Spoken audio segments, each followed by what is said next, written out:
Okay, we are live now. So, welcome to everybody who's watching this video. This marks the end of our Expanding Your Horizons Wichita Mini Conference. And if you haven't checked out the other videos, we have some videos from other live stream events from today. And also we have videos that were uploaded to our YouTube channel for you to check out. So there are a lot of discussions and also some activities that you can do from home. And on the Expanding Your Horizons website, which is on wichita.edu, there are a couple of additional activities that you can download and do. So our last event today is another discussion panel, and this one we are going to talk a little bit about the importance of community and just connecting with each other, especially within your own field, and then people who have similar interests too.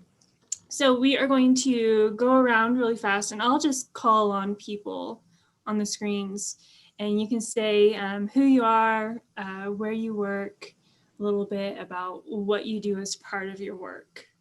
Hey, and Tanya, let's have you go first. All right, thank you. My name is Tanya Braunley, and I am the director of the Environmental Finance Center, which is located at Wichita State University. And we help communities think about their environmental challenges. Maybe they've got something going on in drinking water or wastewater, or with their trash service, or litter in their community, or air quality, anything environmental in a community. We go in there and talk to them about, do you have a project? How do we pay for that project? Do you have something coming up that, maybe there's a big water treatment plant that you want to build? Like, how do we pay for that? Think about water rates, things like that. So we like to just say that we're there to help communities tackle environmental challenges and help them figure out how to pay for them. Right, Rebecca? I'm Rebecca McMahon. I am a horticulture agent with Kansas State University Research and Extension based in Sedgwick County. So that is a mouthful. And what that means is that I am an educator focused on the area of horticulture. And since a lot of folks may not always know what horticulture means, it is the art and science of growing plants. So it could be landscape design, it could be produce safety, and microbiology. It covers a whole range of different things related to trees, flowers, shrubs, lawn care, fruits and vegetables, stuff like that. And I primarily work on fruits and vegetables. So that's a little bit about me. Okay, before we go on, I have a quick question. Yeah. Watermelon, is it a fruit or vegetable? Botanically, it is a fruit. Okay. And I would say most people consider it culinarily also a fruit. Okay. So Oklahoma has it wrong. Okay. Well, but from a horticulture culture standpoint, we culture it as a vegetable. It is an annual crop, so it's grown like other vegetables. So yeah. That's very diplomatic of you. Okay. Okay, Emily. Hi, yeah, I'm Emily Davis. I'm a naturalist at the Great Plains Nature Center. So as a naturalist, I know about nature, and I'm basically an education person here. That's my primary job, is doing education programs, field trips, outreach programs. Right now, because of COVID, that's been a lot of virtual programs, kind of like this, and creating videos and stuff. But there's a bunch of us naturalists here, so other job responsibilities that I have outside of programming is I take care of a lot of our animals that we have here. So our reptiles and amphibians, I do a lot of animal care and a lot of best husbandry practices with those guys. I also do some of our checkout resources that we check out to schools, and also take care of our newsletter for our members who help support us. So kind of a bunch of different things fall under being a naturalist here at the Nature Center. Right, Cindy? Hi, I'm Cindy Lee. I'm with Sedgwick County. I'm the environmental project manager and recycling coordinator for Sedgwick County. What does that entail? I do a little bit of public outreach where I talk to a lot of the classes or anybody that wants to know about recycling or household hazardous waste. But my big job is being a project manager, and that means I manage kind of projects throughout the year thrown by the county. The e-waste event every other year, the tire event that's happened every other year, just a bunch of different projects that kind of brings the community together and kind of being that bridge between, you know, being a citizen, how to do the right thing to get recycling out and how to do that responsibly and easily. So that's my job. Okay, Catherine. Yeah, so my name is Catherine Johnson, and I'm the manager at the Sedgwick County Conservation District. And there's a conservation district in each county in Kansas, and our office here is based in Wichita. And so I get to manage the office, and I get to give away grant money to people doing conservation projects, which is pretty fun. People like to get money. And then I also get to do education things like some of the other folks on this panel have talked about. So I get to go into schools and libraries and public events like Earth Day events and just educate people about conservation and how to take care of our planet. And what does that mean if you are a rural person, if you live on a farm maybe, versus if you live in downtown Wichita. And so that's a fun challenge for me, is how do you bridge that and make sure that people understand conservation in wherever we live. All right, Kara. Well, hi, I'm Kara King, and I am the Elementary Education Specialist and Animal Ambassador Care Coordinator at Sedgwick County Zoo.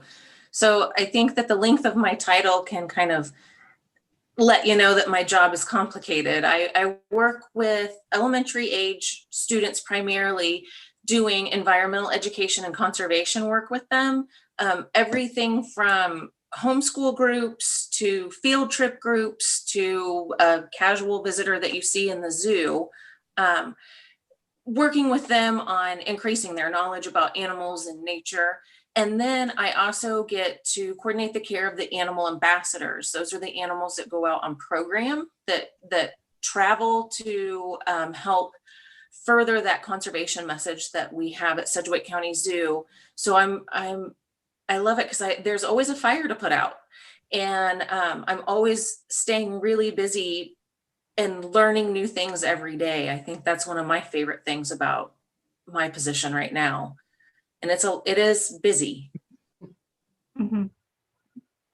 All right, and I'm Jill Fisher. I'm Community Outreach Coordinator for the Fairmount College of Liberal Arts and Sciences here at Wichita State University. So my job is just trying to make connections between people at Wichita State with people in the Wichita community, especially at schools. And I used to have a focus of doing STEM outreach, so running some science programs for schools. Hey, so first I mentioned this panel was going to deal mostly with like the importance of community and such. And I just want to get your perspectives. Maybe it's just what you think, or maybe it's part of, maybe it's from an example of what you've experienced.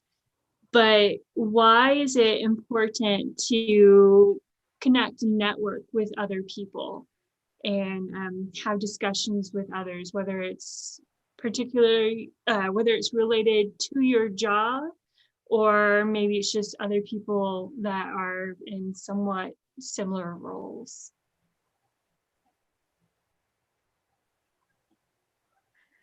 Well, I'll start. So I have an example from my life when connecting with people happened and it didn't work so great, and then when it did happen and it worked out really well. So when I was in college, I was a science major, I was an environmental biology major, and I was all excited about science and learning all of those things, but I didn't have anyone around me telling me what I could do with all this knowledge that I was getting in college. What were the jobs out there for someone that was interested in science and the environment and all of those things? I didn't have anyone around me. And I wasn't going and seeking out anybody to ask those questions. So, it's, as someone who's in charge of your own life, it's really good if you are interested in a job or a topic that you're responsible for going out and finding those opportunities. So I wasn't doing my job of seeking anything out, and I didn't have anyone around me coming to tell me that either. So for a while after I graduated, I didn't work in science. I was just doing random things. I was a lifeguard for a while. I worked at a hotel for a while. I substitute taught, and I learned all sorts of great things that I can apply to my work every day in those jobs, but it wasn't what I wanted to do. And so I did eventually find a job. I got to be an environmental educator for 10 years, and I loved it. And then while I was doing that job, I met people like Kara at the zoo, and I met a bunch of great people. It was before Emily's time, but I've met a bunch of great people at the Nature Center and the Conservation District and with the county and city. And with all of those friendships, professional and personal, that I made, I got to know people, and we talked about all of our jobs and what we were doing, and we would share all the time. And then when it was time for me to move from one job to another job, my friends were right there and said, "Hey, I know of a job at the city in air quality. You should apply for that job." And I applied for the job and I got it. And I worked in air quality for a while and got great experience. And then someone else came to me and said, "Hey, Tanya, come work at the Environmental Finance Center. You'd be perfect for this." And I ended up at the Environmental Finance Center, and I love what I do. So just for finding your niche in the world, it's getting to know people and, sharing what you love, they share what they love, and you can find your place. And it takes a while. It doesn't happen right away. It doesn't happen right after you get out of school. But it's worth all of the investment in other people. I want to follow up with Tanya, because Tanya is actually one of the people that I made my connections with early on. I was originally from California, but life kind of brought me to Kansas. I just kind of plopped here with no connections. I had to put myself out there and make connections. And with my personality, I kind of mix work and play. So, on top of Tanya actually started out as my professor in grad school. And at that point, she was with the city, and I was like, "Oh, I don't know what I want to do, but I know I'm interested in water and policy." And even though I had a background in science, I could not see myself doing field work and working in a lab. I'm a little too loud and obnoxious for that, so I needed to talk to people. So I remember making that connection with Tanya and said, "Hey, you're at the city. This is what I'm interested in." And she's like, "Oh, okay." So eventually that led to me working in the city. At one point, me and Tanya worked together. And during that, when I was applying for that job, I was, it was really helpful knowing that I had somebody in that department that I can just text and be like, "Hey, like, do you know any new updates? Like, what are your thoughts?" And kind of getting to pick her brains on what questions I should prep for the interviews. What are people looking for? Is this a good fit for me? Is this the right environment for me? So going along with just making that connection, you shouldn't just make it just for your career, but also there's a lot of you need to just be kind to people and be nice, because you never know when they'll be able to help you out. Because during some of my hardest time, not only professionally, but personally, Tanya was right there. She was with me at my wedding. She was with me when at my daughter's birthday, like a lot of the personal stuff, like these people will come with you. So it's super important to just make that connection, be kind, and just, help people too, because you never know when you'll need help from them. And it's one of the greatest things to make connections to people within the community as well, because they can help you reach out and help your goals. Because there's a lot of times that I used to do a program called Senior Wednesdays over with the city. But from there, after I left, and then these seniors start coming to my other events, and they talk about it, and it's just really great to see people making that connection with you as well. So that's kind of my take on it. And I should go now. go with what Cindy is saying. You have to consciously build your village of those people that are going to help support you. And I'm looking at the screen right now, seeing women that have been in my village in some way or another. All of you have, and have helped me succeed. I mean, everybody has a bad day. Sometimes you have a bad week, but when you have a great idea and you tell someone in your village and they get excited for you, you've built that right network. So just like Cindy was saying, it's personal too. I think that a lot of us know each other personally, and you know, our friends outside of that. So your networks really do a lot to bolster you in so many ways. I want to piggyback on what Cindy said, because I feel like we have a little chain of connections going, because Cindy is the one who helped recruit me for my current job that I have. And so I was a classmate of Cindy's. I was in Tanya's class as well. And then I was just busy doing other jobs, and Cindy reached out to me and said, hey, I think I have the perfect job for you. You need to apply. And so that's how I got this job, because of that connection. And then at the Conservation District, we only have one paid staff member. So then the people on this screen, the broader connections that I have, that's like my team, because I don't have a team in my office. And so, you know, this past year I was hosting an event and something fell through in the venue. We didn't have the venue anymore. So I just sent an email to this group of people and was like, help, does anyone know where we can meet? And like, oh yeah, people had ideas and other projects that I'm working on. Like, there's only one of me, but there's this whole team on the screen and beyond who are like, okay, let me do this. I can do that. And so, yeah, these are your team. These are the people who've got your back. I could kind of like maybe take a little different direction from what you all have said.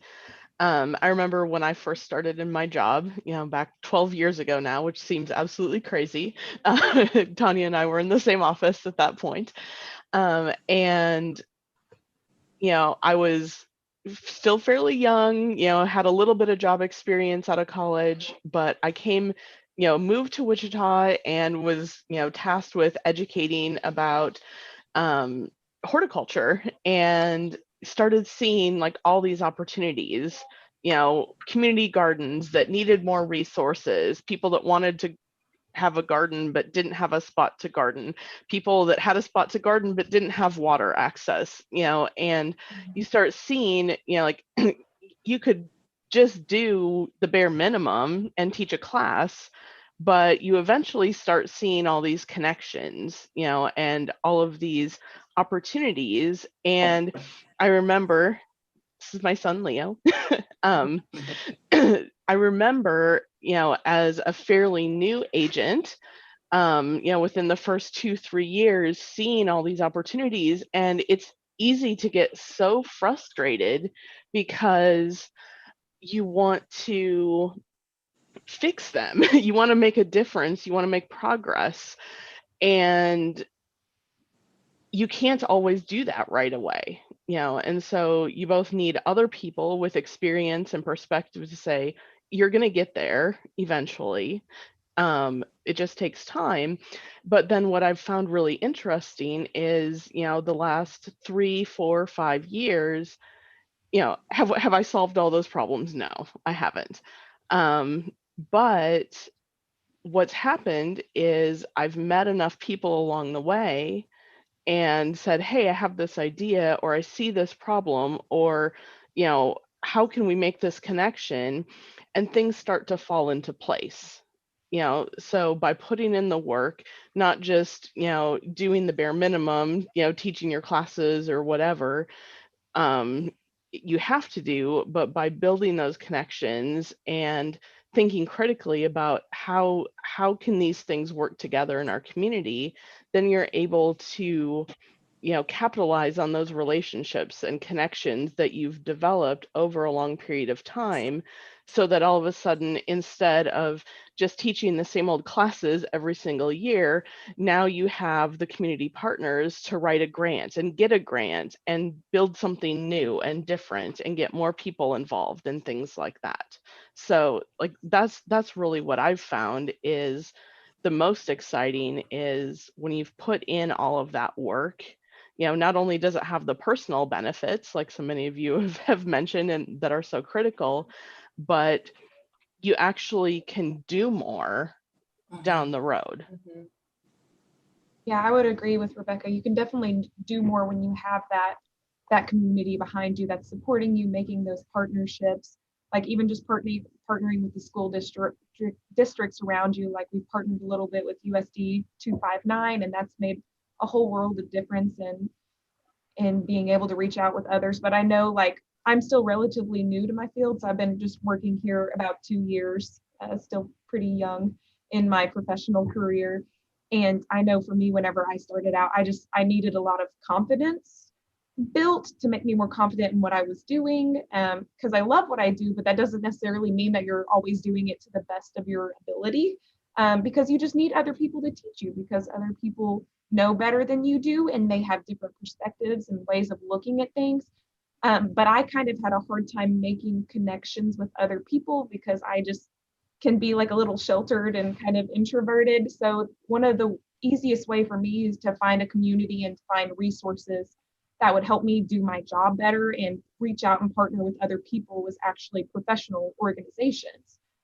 So like NAI, which is the National Association of Interpretation, they have a bunch of different conferences and classes and seminars and even certifications that have helped me to meet a bunch of different people, get so many different ideas of how to do my job better. And that's like a national organization, but there's also a ton of people within Kansas that are in that organization, even like people at Cowtown, which doesn't necessarily relate to my field, but they're still doing my job in a different way.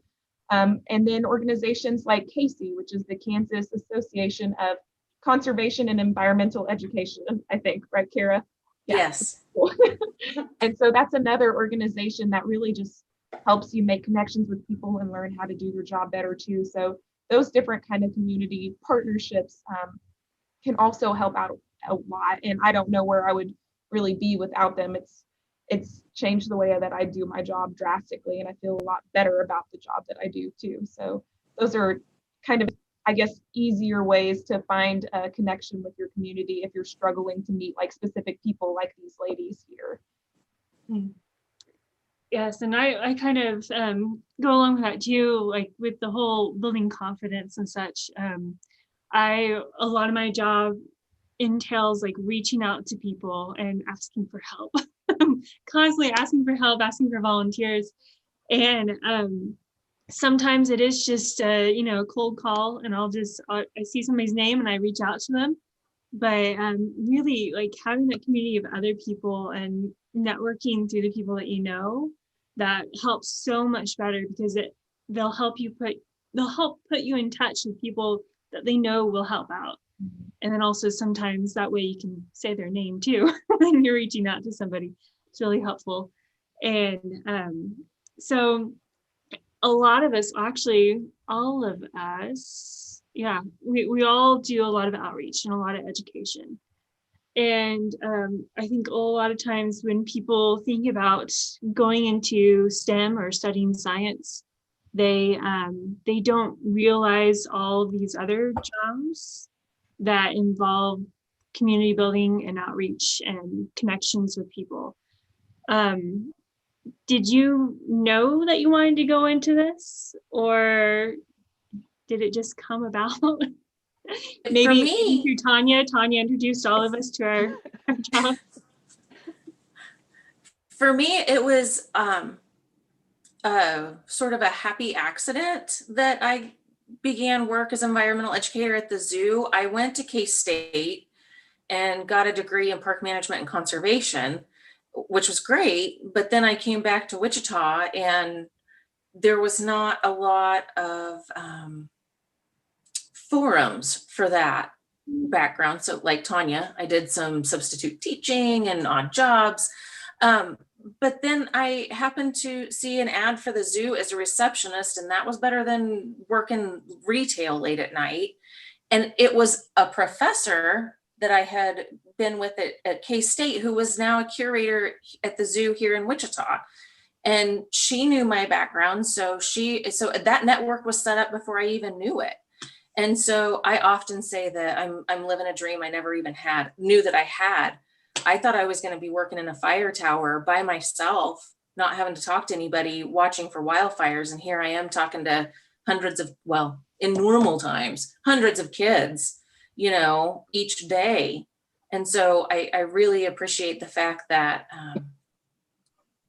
because I was determined and measured in college, that paid off, and my boss recognized that I had skills and brought me on as part of the team. Yeah, I know for me, I never imagined I would do anything relating to education or speaking in front of people. Like, I had absolutely no desire to do that. I got my biology degree with my minor in chemistry, and I knew when I graduated, I didn't really know what I wanted to do, but I knew what I didn't want to do. So I'm originally from Arkansas and just happened to apply for a job because my now husband is here in Kansas and wanted to be closer to him at the time. And I just got a job with Kansas Wildlife and Parks. Did a lot of field work for a couple of years and a bunch of different part-time jobs because a lot of times you need a master's degree, but I didn't really want to do that. So I just started taking part-time jobs, seasonal jobs, whatever. And so I was like a little field grunt out there in streams in the middle of nowhere and in forests in the middle of nowhere, looking for fish and reptiles and amphibians and anything else. And I was enjoying what I was doing, but it wasn't really like fulfilling necessarily. Like, I knew what I was doing was important, but it was also really, really hard work.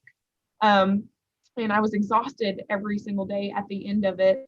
And so whenever we were kind of done with our field season, it was like September or October of my first year of doing that. We just had some free time. So our boss was like, hey, we have some kids we're going to do a field trip with. We're going to show them how to seine for fish and electroshock for fish and just see how that goes. And it was so much fun. Like, it was so cool to be able to get to do what I already loved, but share that with other people.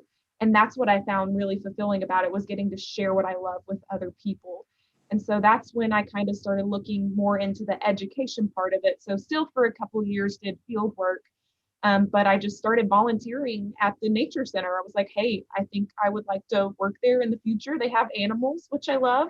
And I think I would also get to do some education too. And so I just started volunteering and eventually got a part-time position here, and then a seasonal position, and now full-time position. So kind of had to work my way up, but just through the different experiences I had through different agencies, I finally made my way to educating, which is a lot of fun.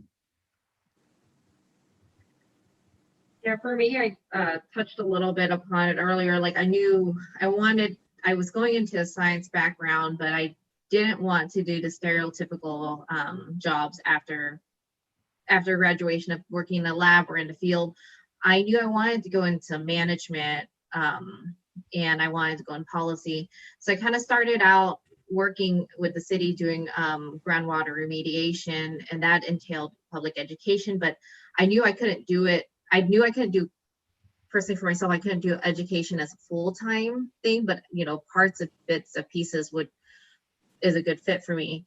So I started out with the city doing that, enjoyed the connection with people and the community building, but then wanted to kind of build upon the more management side. So that's how it led me to being a project manager, which I found out to be a really good fit for me, because I get to work on projects, I get to manage that, and then do community outreach, here and there, and then building that connection through the projects.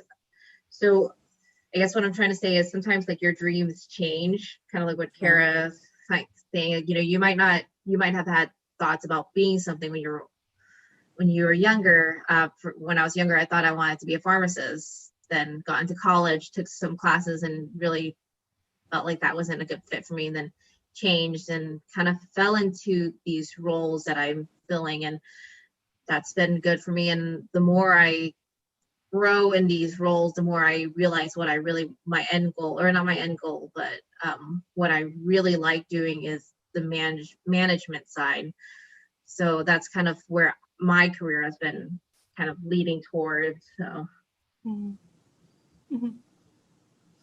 It's so interesting because I remember when I was a kid, a relative, said, "You're going to be a teacher someday." And I was like, Mhm. no way, no how, not going to happen. And of course, as a kid, your perspective of what is a teacher, like that's the person managing 25 squirrely kids in an elementary school classroom. And it's like, no. And, I teach that many kids occasionally, like for an hour at a time. That's that's a good um, way to handle that. But you know, I didn't think about what I do now as being a teacher, although that's a lot of what I'm doing is teaching. And so it's just really interesting to think about how those sorts of things come back around. I thought I was gonna be a farmer growing fruits and vegetables, or maybe a researcher like creating new plant varieties. Some days that still seems like a really good plan um, compared to what I'm doing otherwise. But when I started this job, one of the things I realized almost immediately was I wished that I had had graphic design, computer programming, videography, and that's not just COVID. Like I've wished that for 10 years that I, had not just my science background, but that I had, some of those cross-disciplinary things too, that I had communications. We had communications as a part of our requirements, technical writing, which is great. Can't get along without technical writing, but, social media, and how to market, how to do the graphic design, all of those pieces. If you love science, go for the science, but consider, picking up classes or minors or things in these other areas, because you'll find a way to use them. I don't know how many times, someone's like, "Oh, you should hire someone to write this." I'm like, well, I don't need someone who knows how to write. I need someone who knows the science, the technical information, and knows how to write. And that gets really difficult to find. So those are some thoughts. For me, I never knew what I wanted to do. So um, I knew like you, I knew I didn't want to teach. Both of my parents were teachers. And so I thought like, I don't want to do that job. It seems really hard. And so I just went to college and I explored different classes, and I really loved my biology class. So I told the professor like, this is really my favorite class. And she said, well, maybe you should try majoring in biology. And so I did. And again, I did it just because I liked it and I enjoyed the classes. And then I got to the end and I had a biology degree and didn't know what to do. And I ended up tutoring students in math for several years. And then finally I thought, well, this seems to be what I keep falling into doing. Maybe I should just get certified and get the math teacher paycheck. And so then I became certified and taught high school math for 9 years. But then by the 9th year, I realized it was really fun having my students compost and recycle. And so then I thought, oh, like I should follow that path of what I'm really enjoying. And so then I went and got the environmental studies degree as the next thing, still not knowing where it would end up, but just thinking like, yeah, I'm really curious about this. And then I went on to other things. And then Cindy reached out and said, hey, we have this job that is part teaching, like what you've done, and part environmental, like what we just learned. And so, yeah, so it's funny how like we talk about falling into things and just following those things that we love.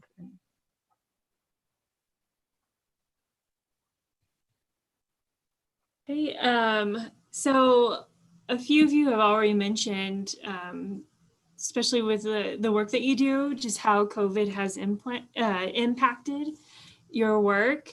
What about when it comes to like making connections and then also continuing community and continuing network? How do you feel that has changed at all during the pandemic? I don't know if it has changed so much as been vital.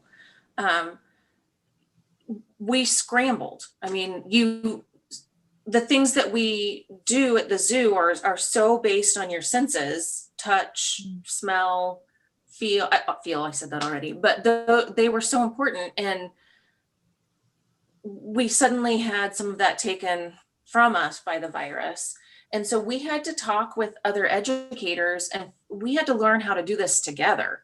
And without that network that all of my coworkers have, because we all know different people in different sectors of education, without all of us having all those different ideas, we wouldn't have made it. And so the network has been vital. It's been kind of hard to keep it up, but we're all starting to really get a good feel for Zoom, and well, maybe not Teams. Teams is hard, but I mean, we're getting a feel for the virtual world, and we're making it work for us now. So I don't feel nearly as isolated as I did in the very beginning because of the network opportunities and just the learning how to navigate through this. So I've had the total opposite experience. Oh no. My project, the e-waste event it's kind of like my baby. It's something I work on for many, many months. Then leading up to it was supposed to be in April. Well, when the shutdown hit in March, we kept on hearing different things from people like, okay, we're going to shut down. And we heard from the vendor, we don't know, what's your call? Do you still want to do it? And I remember going back and forth with my boss and saying that I don't think we should, but I see why you would want to. We can be safe, but how can we be safe? And of course, right before it was changing by the hour of yes, no. Finally came down to a no, got pushed to August once we had the mask policy put in place. But of course, leading up to it, I was dead nervous about how everything was going to be handled and how we can be safe, how can we protect our citizen, because if one person got sick or something happens from my event, I don't know if I can live with myself knowing that. So it was a mess, and a lot of my projects now are still kind of being put on hold, or we're trying to find ways around it. It's definitely not been easy, especially we've been working from home, getting used to working from home with a toddler, plus still figuring out your projects. And I know I see several moms in here, and yeah, our new coworkers aren't the best workers. They may be cute, but they're not the best. So for me, it's been a big challenge. It's hard to go out and talk about household hazardous waste or recycling when you really can't get together. So.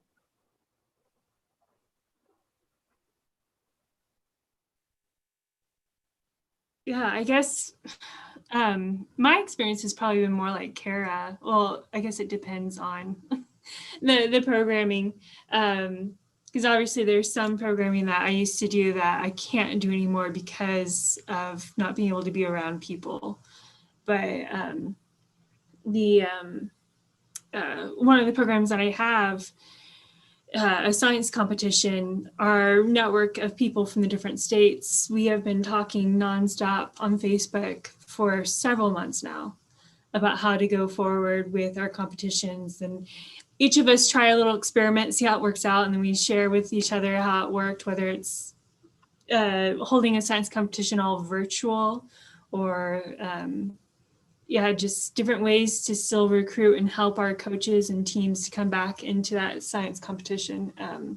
So that network has been really helpful, because the first year I started doing this program, I didn't have that network, and it was hard figuring out what to do. But now that I do have those people, we're able to share ideas and help each other come along and develop how to be there for I refer to them as my customers, but the coaches from the different schools and their students. Mm-hmm. Anybody else thoughts on about COVID and pandemic and networking and community and such? Yeah, I mean, I think I've had both experiences, both from Kara and Cindy. There's a lot of other horticulture agents in Kansas and around the country. And so, yeah, like we've really worked together and put together some statewide virtual programs that we, would have been so busy doing our own thing in our own counties, they never would have happened. And it's really pushed us forward in collaborating and thinking through new ideas and figuring out how to reach different audiences effectively, and so it's really forced us to do more collaborative work that a lot of times we could kind of get away with, oh, we've got enough on our plates, we don't need to do any more. So, definitely have had that experience, but at the same time, a big part of my job is I have 350 volunteers, and the majority of them are retired, and so they're at high risk. And so all of the things that I do on a daily basis that work with those volunteers, have had to be extremely curtailed, and so now I've got volunteers that, we haven't seen in months that normally we'd see weekly, and big events, that we are sitting here going, is there any way to do this safely? Because not all of my volunteers are going to have the same comfort with the technology. And so, um, some of that, the answer has just been, well, for now, I guess we can't do that, in the same way. And there's no good good workaround on that. So, and we're still in that limbo for sure. I think we'll be for, a few more months anyway, definitely. But so I think I've definitely had both experiences. And dealing with the loss, the grief from the volunteers that don't get to do that, the personal loss of, this program that was a big part of what I do that we can't do right now. um so there's a lot of different things at play in that. I've also found like most of my education things I haven't been able to do, but when I can do something, people are really grateful and appreciative. So that's kind of a fun perk, like, oh my gosh, we can actually go and do something and be together. So that's kind of, I didn't see that coming. And then thinking about like what is my role about helping other people create connections. So the one event I was able to do was outside, and we could think through how to keep it distance and have hand sanitizer and all the things. But people were so happy to be together, even when they had to have their conversation from a little bit of distance. And so realizing like, yeah, part of what I do is help other people make those connections. And there were farmers there talking about their different experiences and how things were going. And that was just really eye-opening to me. And they were really just so glad to be together. So.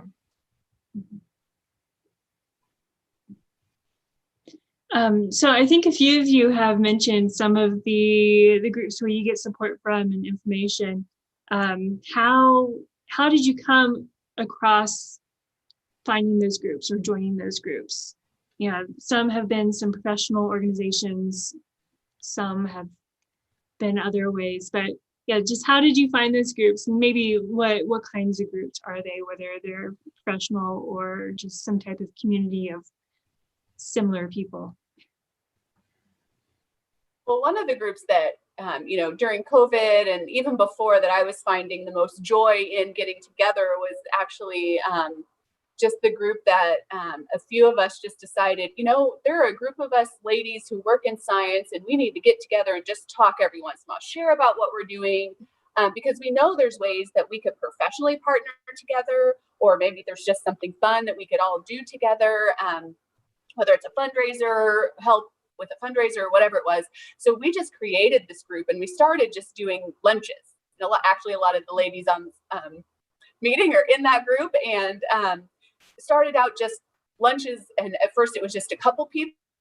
Time it was just Catherine and I sitting at the Monarch, eating lunch, because other people just weren't able to come. But people would come and go, and then once COVID started, all those things went virtual, but we have a Facebook group and we meet regularly. And, a couple of folks have already mentioned in this group, when we need help, when there's a job opening that we want to share about, when there's an opportunity, or we just need help thinking about something, we're putting it up on this group and creating a conversation. So, I found a lot of help with Casey that Emily was talking about, the Kansas Environmental Educators Association in the past. But sometimes you need to just create your own group of support people. And so, yeah, there's kind of both. There's the professional one, and then the more close to home, you're getting together for lunches. And I can't wait till we have our first lunch out after COVID's over. Mhm.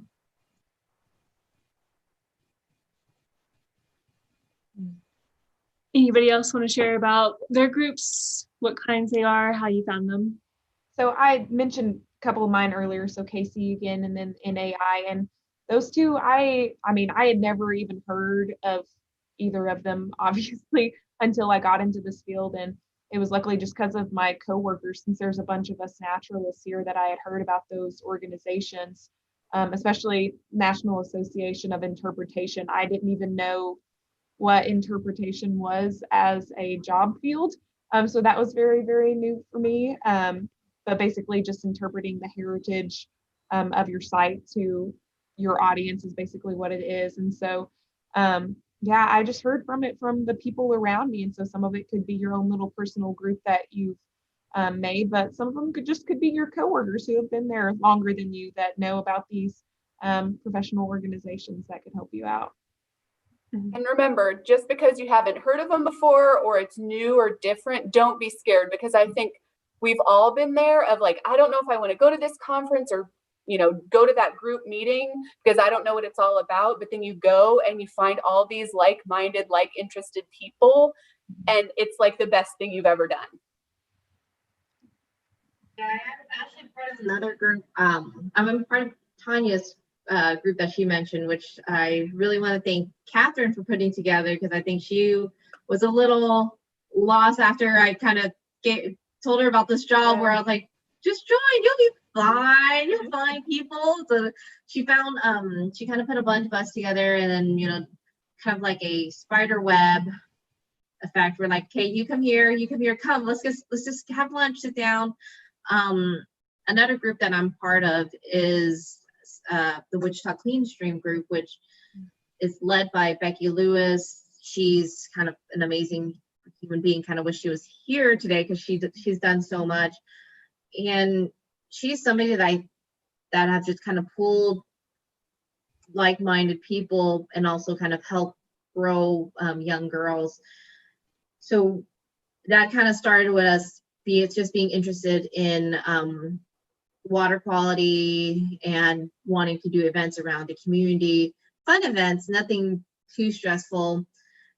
So I got involved with Wichita Clean Stream, and then that's been 5 years ago, and it's been a good 5 years, and we're still going strong. But COVID has definitely put all of our events to a pause.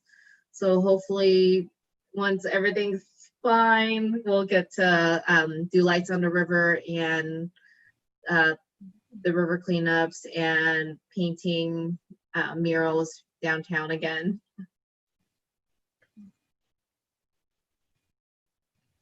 I definitely have, some personal groups, but I've also got some professional organizations, and I found that what resonates with me has changed over time as, my understanding of my job has changed and what I need has changed. And so I started out with some of the very traditional professional organizations related to extension work. And then over time, I've, kind of branched out a little bit and really found a lot of value in, there's a urban extension organization that really serves those of us doing extension in urban areas. And that's been a very different support, and perspective to have people they're not necessarily concerned about the subject matter as much as how do you deal with outreach and education and marketing in an urban area, that you're trying to reach tons of different people. And then I've also attended the National Child and Youth Gardening Symposium, which isn't tied to extension at all. But it's more subject matter focused, but then I interact with people from botanic gardens and other nonprofit organizations that are trying to do youth outreach. And so you learn and make different connections based on sometimes looking at your job a little bit differently and finding people that have some kind of similarity with you, but they're not 100% doing the same thing you are.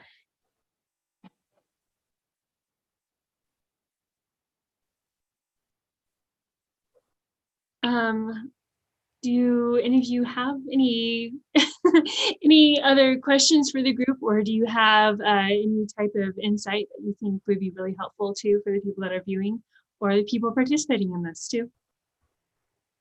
I think that it is really important to fight. I am introverted by nature. I like to observe and watch and not say as much. I know Tanya's laughing. I really am. I love it when I can get the attention of 250 second graders because they think all my jokes are funny. But like with my peers, it is much more difficult and not so natural for me. So don't discount yourself. Believe in yourself and your abilities, and have faith in yourself and push past. If you're like me, push past that, because you are going to find some wonderful, beautiful nerds that are just like you. And, they're going to, maybe not just like you, maybe they're the polar opposite, but you're going to connect with people if you can push past that. And that's going to be that's going to help build your confidence and keep you moving forward. Don't rely on being an introvert as an excuse, I guess is my main point. Fight past it. Yeah, I kind of want to talk to you. It might be a little bit of a sensitive topic. I kind of want to follow up with Kara being a little different. For me, going from California to Kansas, it was very clear that my skin tone's a little different. I'm Asian. So being a minority, for me, it was very sensitive. And going to these meetings, even in one of my classes, I had a racist remarks made to me. And even after I entered the working field, I had a lot of comments whenever I spoke English, or because I didn't look my age, people asked me if I was a volunteer. Don't let that stop you. Don't let the color of your skin, don't let the way you look, be who you are. And it's okay. Like, it's okay if you want to get dressed up. It's okay if you don't fit into a stereotype, into a box that people think you should be. Be you, be nerdy, like what you like. And if you like science, that's cool. If you don't want to go in, if you want to just go out in the field and mess around and people look a little different, that's okay.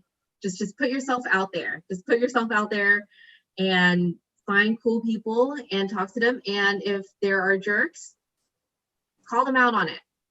Do not be silent. If people are being jerks to you for being a nerd, for being different, don't let them get away with it. And I have a little bit of a story, dovetailing off what Cindy said. So I moved from being an environmental educator working with schools, and I for a couple years actually was an ag agent working with farmers. So what's really funny is I was the first female ag agent in our county. And I'm pretty much a city girl. I did not grow up on a farm. I have family that farm. And so I know about farming. I know about the environmental side of farming. But so when I went into some situations, with mostly men, there were some women farmers, they come up in there. We go out to a field route, like at a wheat field. They drive up in their trucks and have their tractors and all this stuff. And I drive up in my little fuel efficient car. It's a little orange, car with a hatchback. And I did not look like anyone that usually comes and talks to them. And so they were a little bit like, who is this girl and why is she here? Because she does not look like, our typical person that comes from the extension office. And I just walked in, and inside I was like, oh no, maybe, I was kind of doubting myself, but I didn't let that show on the outside. At least I hope I didn't very much. And I just was as friendly as I could be. There were some comments about my little tiny car and if it was going to get stuck in the mud in the field. And I just said, I wouldn't, I didn't apologize for my car. I was like, well, if my car gets stuck, you can use your big old truck and pull it out, and then I'll save gas driving home, and you can waste your gas driving home or something. I just made a joke about it, but let them know that I was there for them and we were all in this together. And so, yeah, like Cindy said, you can be different and be in this field. And people, if you are yourself and do your best, people are going to join you and become part of your team. So yeah, and don't let a couple, like Cindy said, if some people are being jerks, don't let those people deter you, because there are going to be more people that aren't than the people that are.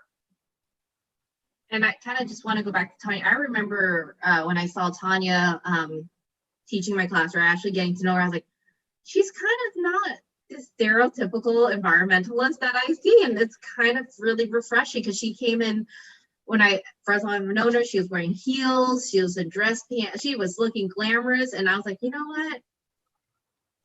Goals. And now all I do is wear sweatpants. So, It's COVID time, girl. It's okay. Right. Yeah, I have sweatpants on too. When I got dressed today, I was like, I'm going into my office. I should dress nice. I was like, no. I dress nice from here up. Yeah. Just need some nice blouse. You'll be fine. That's good. Okay. Anything else before we close? Thank you, Jill, for putting this together. Thank you, Jill. Sure. It's so good to see everybody. Yes, and thank you all for being part of this and sharing your experiences. And so this also concludes the Expanding Your Horizons mini conference for 2020 in Wichita. Of course, anybody watching this, and of course panelists too, all the videos are available on the YouTube channel, so you can watch. We all can share these videos with our family too. You can, since it's on YouTube, if you have a smart TV, you can put it on the TV and pop some popcorn and watch. Okay, but thank you. And